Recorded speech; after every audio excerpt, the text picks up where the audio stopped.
Welcome, folks, back to another episode of the Inclusion Solution Live. Y'all probably already know we are talking to everyday people, having everyday people share their stories, what life has been like for them since this global pandemic. I'm super excited to have Julie Cassidy here with me today. Julie is a mom, an educator, and of course, an everyday person living in the age of COVID-19 and its impact. Julie, I'm super excited to have you here. Julie, we're going to jump right in. And so if you just kind of want to share, I've teed it up sharing that you're an educator and mom. If you just want to share a little bit more about yourself and sort of those aspects of who you are that are really influencing how you are experiencing this space and time, we can start there. Okay, perfect. I'm Julie. I'm 54. This is my 29th year teaching high school math. Um, Basically, it's been really hard being a single mom and homeschooling my two kids while dealing with 140 other students that I'm trying to help every Mm. day. Wine is my best friend. Um, It's so Always funny. I find have a a spot I somewhere. tease people all the time, like Jesus, wine, coffee, in that order, in that order. Maybe in that order. But it's been crazy. The first couple of weeks I was literally having major anxiety and depression because it was so hard. I had to prioritize and just realize like I'm yelling at my kids, my personal kids too Mhm. much. So at week 4 or 5 is when I was like, all right, just chill out. You got to chill out Mhm. because you just can't have the chaos. Mhm. And that's something that so one of the things I don't think I have at least heard a lot about. Sure, we hear folks talking about distance learning being a challenge, but you know, distance learning, working from home, and also being a parent. You know what I mean? So not just being responsible for getting your students kind of acclimated and adjusted, but doing that in tandem as a parent, I can imagine has come with its challenges. And so, what has that been like? Well, What it's has been that been hard. like for you? Yeah. Because my 13-year-old is special ed. So, I think the platform for the community that I work in was to only give the kids 20-minute lessons per class. So if you think about 6 classes at 20 minutes, it's 120 minutes per child, which is 240 minutes. But the way I set it up for my students was real easy. I went in Canvas, that's what we use, and I just put everything under modules. So I would put my lesson there under the date, digital learning, day 1, day 2, day 3, and then I would put under there a quiz that they would take. But I found it more challenging with my 13-year-old because I would have to go to announcements, and then in announcements I'd have to go to assignments, then I'd have to go to Nearpod, watch a video with her, then she'd have to take a quiz and then go back to submit it. So it wasn't a 20-minute lesson with her for every class. I mean, a couple of days we worked like 7 hours, which, you know, is hard because I'm trying to homeschool the other girl and trying to teach at the same time, so, and be there for my kids. For the first, I would say 5 weeks, I was online until 1, 2, 3 in the morning with my students because my seniors would sleep until 5 in the afternoon. I mean, so finally I had to email the parents and said, I'm logging off at 3:45. I've got to take care of my own kids. Mhm. Because And every so time just I would hear a ding on my phone, I would have to answer it. Like that's like the attentive teacher that I am. Like I want to help them. So it's been hard balancing everything. and I've heard and I can only imagine I can imagine I've heard that the abrupt shift from obviously like in-person instruction to virtual learning, like that in and of itself came with its challenge. So I'm wondering, like, just from a teacher's perspective, like, what was that process like for y'all? Because I think on one hand, as parents, like we on the outside kind of got like, oh, we're, the school system's figuring it out, and we'll be back in touch with like our approach. And so I wonder, as a teacher, but then also a parent, but more so a teacher, like, what was that process like? Like, how did y'all sort of like get ready to even be in this space, so to You speak? just don't even understand. I mean, I have been out of school. I mean, I graduated from college in '89. Like we had stenographs, you know what I mean? Like we would make copies with, we would work on the overheads.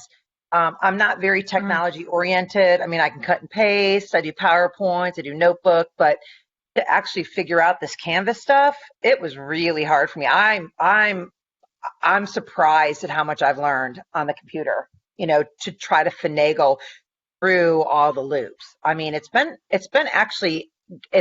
crazy, but it's been good. I just feel more confident and like, Mhm. cause I'm not a techie person. Mhm. And so that sounds like so certainly a challenge. Obviously the like getting comfortable with like the technology piece. One of the things that and then one of the things you mentioned is like obviously there's a silver lining in that you have been able to pick up on the skill set. But I wonder for folks who are, continue still going through the challenging stuff and like still um having to like deal with like a new normal, like this newness, like what has worked for you and sort of like overcoming some of the challenges associated with like very like exponent like very quick change, like exponential change, like what has like worked for you and balancing that, sure, but like more than that, even just like overcoming it. I think the big thing that I feel like I've accomplished is communication with the parents of my students. And my own personal girls teachers has been fantastic. I mean, their teachers have been great. The parents have been, I've emailed them through Canvas. I've texted them. I've emailed them Hmm. through Aspen, which is our attendance thing. So to me, that's been helpful. And I've gotten a lot of responses from my parents. I'm very proud of my kids' parents, because they've been very attentive and they've all emailed me back. And I mean, I only have one person failing right now that's a senior. So I feel like the positive is the communication, but the negative is we got thrown into this. Um, and I'm blessed to work in at Cherokee County because the tech department has been fantastic. We've been teamsing. If I have a question, they'll come on and I share my screen with them. I learned how to do that, and they've been wonderful helping with all the Absolutely. questions that I've had. Absolutely. And that's the thing. Like, so in Cherokee counties, for the folks who are listening, that's Georgia, right? That's Georgia. My In folks, Woodstock, my parents actually live in Atlanta. I don't know how far that is from Cherokee County it's about or 45 minutes. We're okay, north. cool. Okay, got you. But you bring up the fact that, at least for your district and county, like you have access to like, people who technical assistants, um, people that at least like support in some way. And we also know that there are, districts and school districts and teachers who perhaps don't even have that level of support, but are still experiencing this moment in time. Um, Another thing that comes up for me, because you teach seniors, right? They're Seniors seniors. and sophomores. I have 4 senior classes. I wonder what it's been like for them. So these are seniors graduating high school, like the their world, when I think about like what senior year was like for me, has like obviously been turned upside down. So what have you tracked in them? Like kind of like just like their engagement, their spirit, like the emotional impact. Like how has all of that played into I got to tell you, I think it's been harder on me as their teacher and harder on their parents. I did a drive-by graduation party for my seniors. I'm probably going to cry. Friday and Saturday, I got them books. The places you'll go. And I had a big graduation sign, and we had sidewalk chalk. My daughters did sidewalk chalk. The parents that I met were just so appreciative. The kids are like, "It's really not that big of a deal, Miss Cassidy. Why are you crying?" But I mean, I hmm feel bad for them because I had a great hmm senior year. There's no prom, there was no spring sports, and I'm really big into the baseball team. And I had some swimmers in my class, lacrosse players, baseball players. It's overwhelming. I don't hmm really think the kids really care as much as the parents and the teachers care.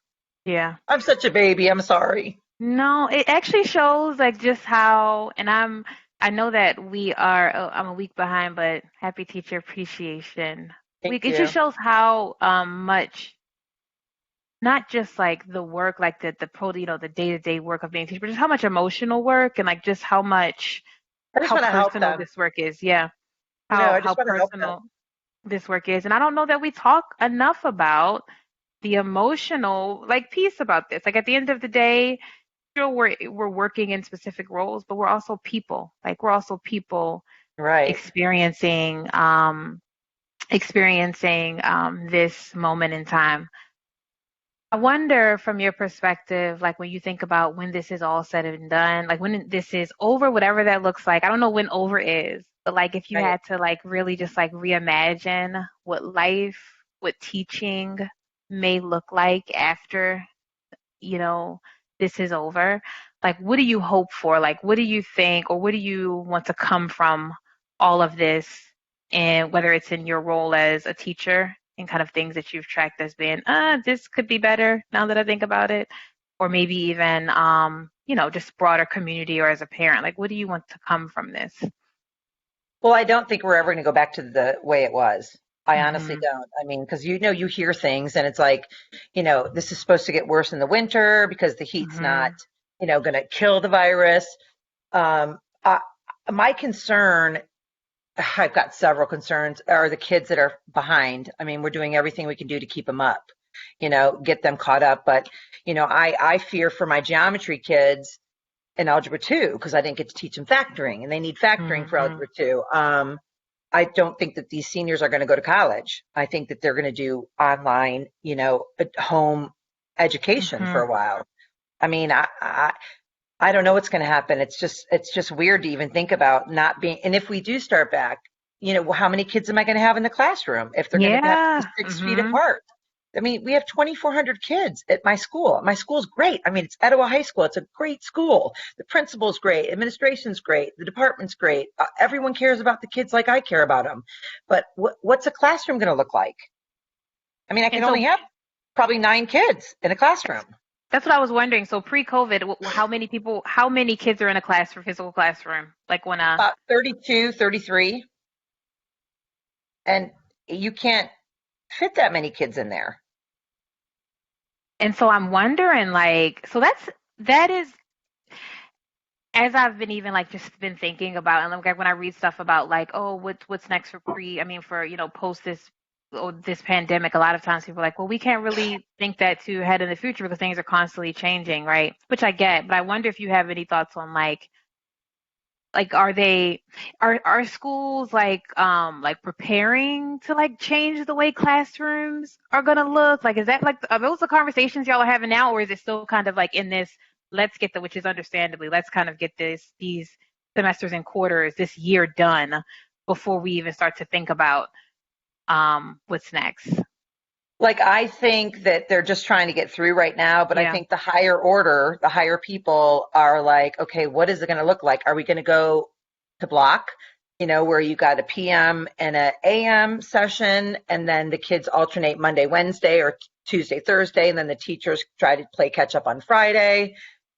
I mean, I know that in Georgia, I think we're supposed to be taking a 14% pay cut next year and then have Oh some wow. furlough days. So, I mean, that's huge. I mean, I am dumbfounded as to what's going to happen Yeah. financially for everybody. And Yeah. I'm working twice as hard, and I know my Yeah. colleagues are working twice as hard. So it's kind of sad. I feel bad for the kids. Yeah. I I think it's worth stating. You said it like I'm actually working twice as hard because sometimes, especially depending on the obviously one like industry and what their work from home, the ease of work from home, like what that looks like because of your role. Like some people have been able to use quarantine, so to speak, as like a chance to like get into new hobbies and like do take a break or get into Look things with at yeah, very real this is reality. my And what desk I'm right hearing, here. This is my desk. I'm sitting in my desk on my couch. I have one computer. I had to borrow a computer for my younger daughter. And then wow. And my older daughter, her dad he gave her his notebook that he uses in dialysis. He's on dialysis every Monday, Wednesday, and Friday night. So he gave her, so then we had 3 computers or tablets to work with. But it was hard the first 2 weeks. We didn't have anything except my school computer. I don't have a computer at home. That is such a good right. So many there are so many assumptions around even like once this whole work from home remote became a thing, like assumptions around like the access to technology that people even have, right? Some of these And kids there don't were even have it. and many districts. I'm in Baltimore. I don't know if I shared that. I'm in Baltimore. There are still students who don't have computers. Right. There are they were they were like they had teams of people getting together to make like packets, like learning packets, drop off to students because that was the Right. only way. And so I think even in the digital even, there are so many assumptions made about just the accessibility of like technology, laptops, who Well, has and them, then who doesn't. yeah, and then you think about, like I have a phone bin, so when my kids, they're trained now, but I had a big issue with them being on their phones at class. What's So a last phone year I bin? made Oh, what's a oh I that's put I put like I have like a basket. gotcha, So I gotcha. train them for the first month, put your phones in the phone basket. So everyone has a phone. But sometimes like Canvas, like with PowerPoint, Canvas won't work sometimes on people's phones, so I had to go back to the Stone Age and get all my PowerPoints because all the kids don't have access to notebooks and I do Uh, everything on notebooks now. So, the kids what is that didn't have, notebooks? What is that? it's almost like a PowerPoint, but it's like Gotcha, gotcha. an Okay, it's app like that app. you can, Okay, yeah. So, they don't have access to that. Teachers have access to that. So to go back to the Stone Age and get my CDs with all my old PowerPoints on, and it's just been, I feel bad for the kids because they don't have access. I mean, a lot of the families, like our big thing in Cherokee County was, do grades with grace. Some of these kids have lost their way. do Their grades with parents have grace. I lost like their that. job. Yeah, grades with grace. And I'm a firm believer in that. Like, face to face what your student's going through because you can tell, I'm one of those teachers that just knows my kids, so I know when they walk in my room what's going on. You need to take a break, you know um and you just keep the face to face action. You're not having it. So yeah, their parents are furloughed, they're in a domestic violence situation, or they've been abused. There's food. We're providing food for them Monday through Friday, breakfasts and lunches. They pick them up every Monday, but what about dinner? What about the weekend? So really, in the big scheme of things, I want them healthy. If they're semi working, I'm happy. They don't have the technology, they don't have the support at home. That is such that is so refreshing to hear. This like doing grades with grace, and then even just like just recognizing and calling out that like one and someone on our team just wrote a post about how even stay at home doesn't mean safe at home. And so you mentioned even like you don't know if people are or students are in domestic violence situations. You don't know if they are also dealing with parents who are also like struggling, whether it's because of job loss, whether it's because of health conditions, all of Right. these things that perhaps if they were entering the building, they would at least have some escape from that. Being They in have this somebody they environment, can go to. Yeah, they've got somebody they can go to. there is no escape. And so that is I mean that is something. Even when I think about just the people who are going to be listening to this, like this is something, whether you're a teacher, like if you have a team, you should be thinking through that lens, like what is or what could be the realities of the people whom I am engaging with, and how can my behaviors change, like grading with grace. And maybe that means even for people who are not educators, like giving feedback with grace, you know what I mean? Or Right. setting meeting, however you're doing meetings, now doing so with grace, understanding that people are dealing with so much, especially children, dealing with so much while they're home. A lot of the kids that I have, they work. They work 40 hours a week or 24 hours a week, Oh, to help seniors. stay in their home. I've got a lot of divorced parents, single parents that of the kids that I teach. I know my kids pretty well. So I know that a lot of them are struggling. I've got one kid that needs to pass, and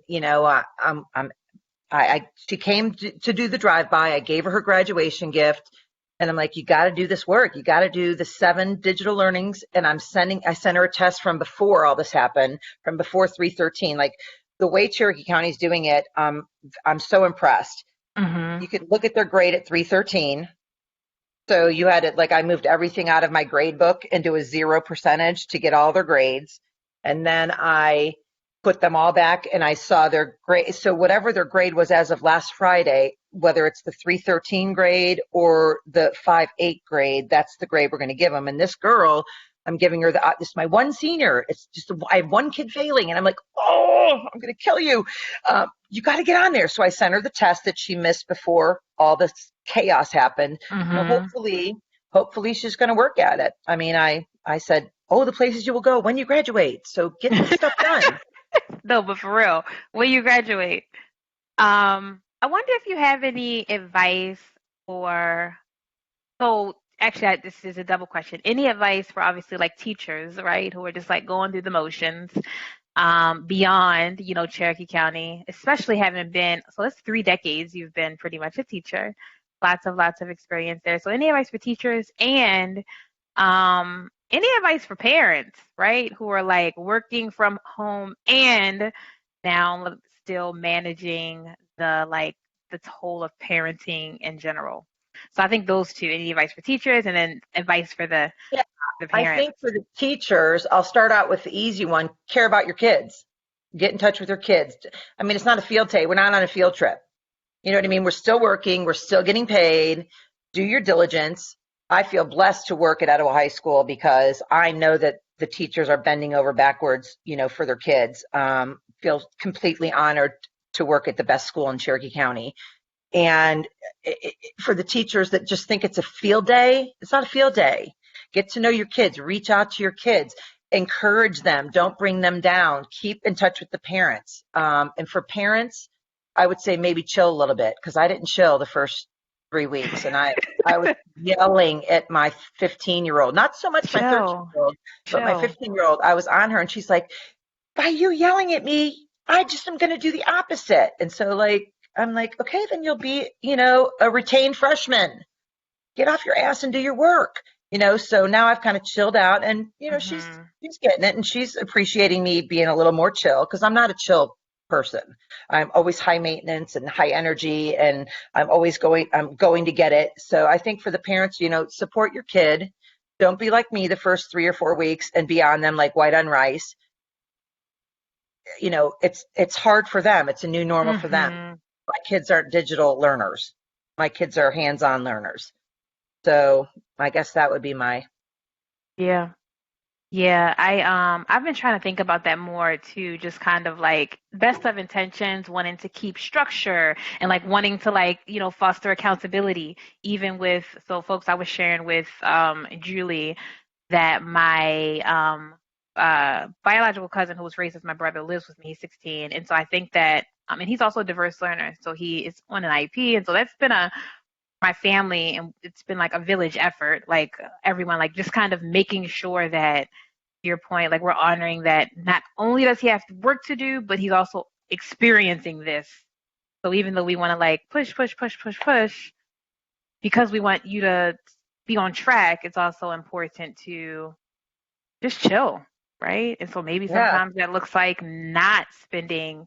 I heard you say earlier that at one day you were like working for 7 hours, with your daughter, Hmm. and like we've been trying to break it up a little bit more, like break up the time because it can get overwhelming. Like it's wanting to hone in on and get all the stuff done. So just chill. Yeah. Um, The structure, I haven't, when I raised my girls, everything was structured. There was eating time, napping time, reading time, playing time. Like I can't do that with a 15-year-old and a 13-year-old. Like Gracie's been sleeping down there. There are all of her I cleaned up her bed before, our cleaning lady came. She's been sleeping down here. She's been sleeping till 12, 1 o'clock. She's getting her stuff done. I mean, I can't get her up at 8 and expect her to just, it's not a school structure. mhm. And if I think that if I did that with her, she would really resent me. So after 4 weeks, I was just like, you know what? I'm just going to chill. They'll get it done. They still have a 2-week grace period to get everything done. Like if the kids were happy with their grade on Friday, the 8th, May 8th, then they're done. And if they want to continue to work, I'm letting Yeah. them continue to work to raise their grade. Yeah. My kids are And that, like, all of my kids but one were like, I'm done. I'm happy with my grade. I'm like, okay, love you. Miss you. yeah, yeah. And that goes back to just like knowing your kid, right? Some people need structure, want thriving. So some kids want thrive structure. Others are kind of just like, let me be and figure this out sort of like in a way that I can still get to accomplish what I need, but in a way that like services who I am, which is Right. uh which is You huge. nailed it when you said that. You nailed it because the kids know what they need to do. Um, and I think as a parent, this is different from my teacher, but as a parent, I just got to let them thrive however they're going to Hmm. thrive. I mean, it's not easy for them to do digital learning. They have to maneuver everything. I mean, yes, they can Snapchat. Yes, they know Instagram. Yes, they do Yes, Facebook, that's but such this a good is distinction. totally different. That is, oh, I'm so glad you brought that up because that has been a misconception. And I was just having a conversation with a friend about this. And so obviously, so in our space, we call this Gen Z, and sure, they have been immersed in technology, but that is very different from now having to be successful in a virtual learning Right. format. Same. Um, Question, because I didn't ask. So the way that you all have been doing the digital learning, are y'all like still joining in like virtual classrooms, or is it just kind of like here are your assignments, go in and kind of complete like self-paced, or y'all actually like logging on to video classrooms like this, and Well, then you can do Canvas conferences. I have okay, not done Canvas conferences. gotcha. I've done Facebook conferences, and I'll probably get in trouble because it's Facebook, but I've videoed, we've done FaceTime. Got you. Um, but Canva, I don't want to do Zoom because of the Zoom bombing. I don't want Hmm. any All the hacks. I've nastiness. heard, Yeah, yeah. all the hacking. But I think I've managed to do it real easy for my kids. Like I said, it in Canvas. I don't know if you're familiar, but that's what we use. But you can do. I just put everything in modules, and so they click on the day. It's done like Monday, April, whatever, or Tuesday, and they just hit that, and they click onto that. They do the PowerPoint, and then right underneath that is the quiz for that day. And then they'll go to Tuesday and Wednesday, and you can publish them all. They can get them done in a week. Yeah. I just didn't publish the tests or the quizzes. But see, that to me, that's hard. Um, Thinking about my students doing quizzes and tests, but we've left them open. They can retake. I mean, if they're smart, they could take a Ah, screenshot of it. yeah. I mean, because like I said, grades with grace. Grace, So grace. allow them to go over. You can shuffle the answers.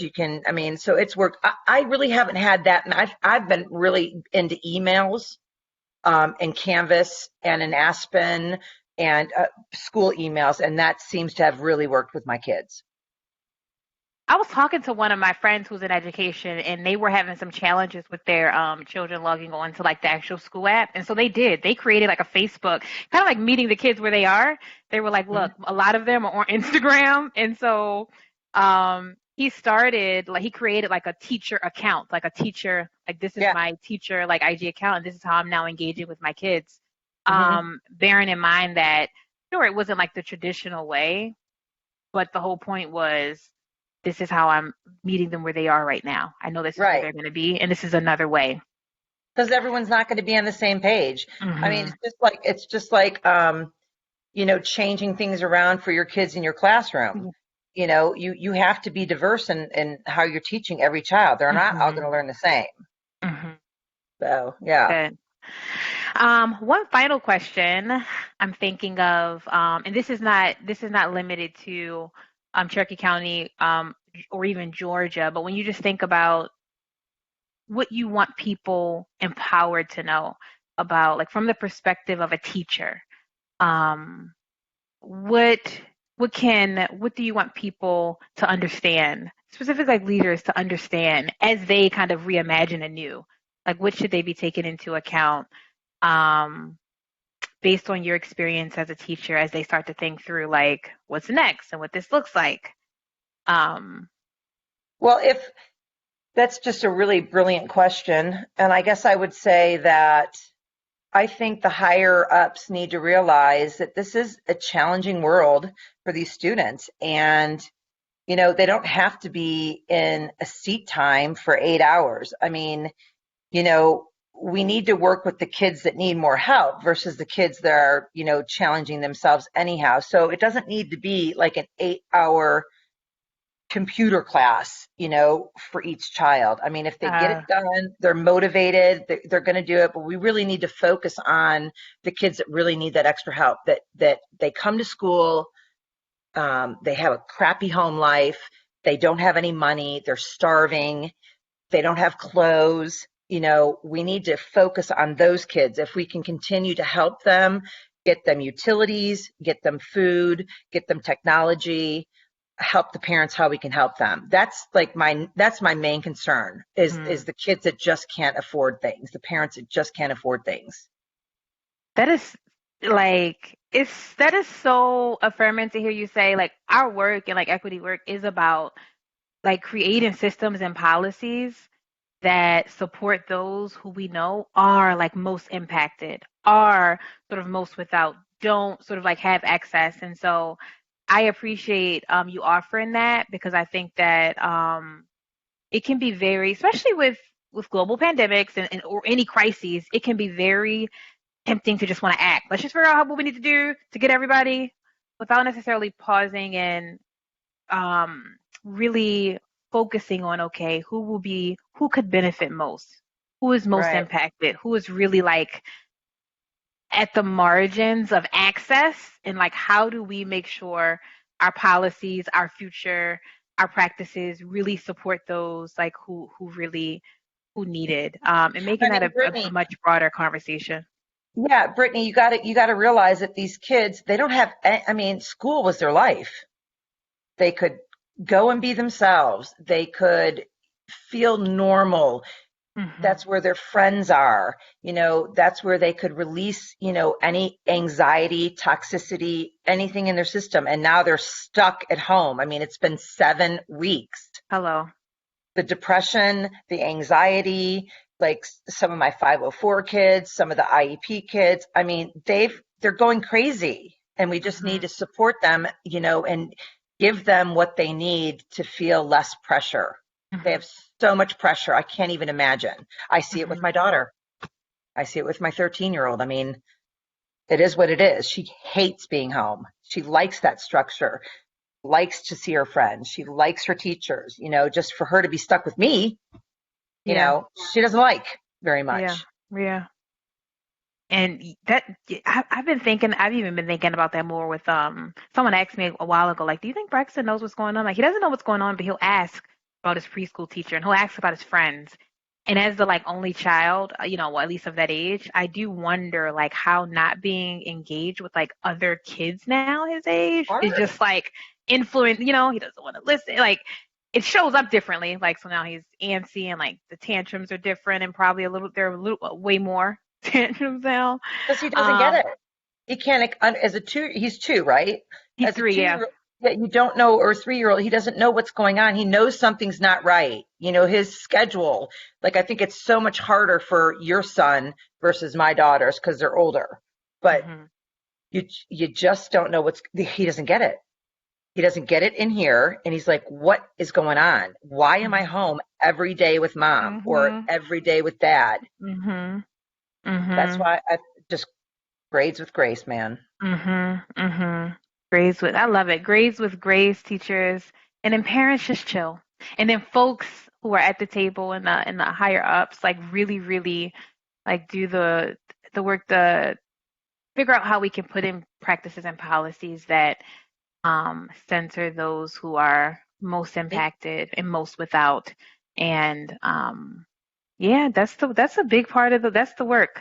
That is the work. Amen, sister. Julie, I'm so appreciative. This conversation was so good. As I already shared, thank you for your service Thank you. as a teacher. Thanks for joining our platform to just share like very real, like what life has been like as a teacher, as a mom, as a student advocate. I'm really glad you were able to do your drive-bys with your Oh my students. gosh. I've been seeing teachers do. I've been seeing that on the news, but that it's so heartwarming. It's My so. daughter, my 15-year-old Gracie, she's like, "You're gonna cry," and I'm like, "Oh!" I mean, it's like a cry. Like I don't cry in front of the students, but when I come in, I'm like, and she's like, "You're ridiculous," and I'm like, "I know." That's so wonderful. That's so wonderful. Your passion is evident, and your students in your school and your county are, and your daughters are blessed to have you. I'm Um, blessed, the blessed one. I work for a great boss. I've got great admin team, great department, great county, best county to work in Georgia. Thank you, thank you, thank you. So, folks, hopefully you were able to get some nuggets. Thanks for joining us, listening in and or viewing, and of course, Julie, thanks for sharing your story. Thank you. Good to talk to you, Alrighty, Brittany. Stay safe. alrighty. Stay Thank healthy. you, thank you.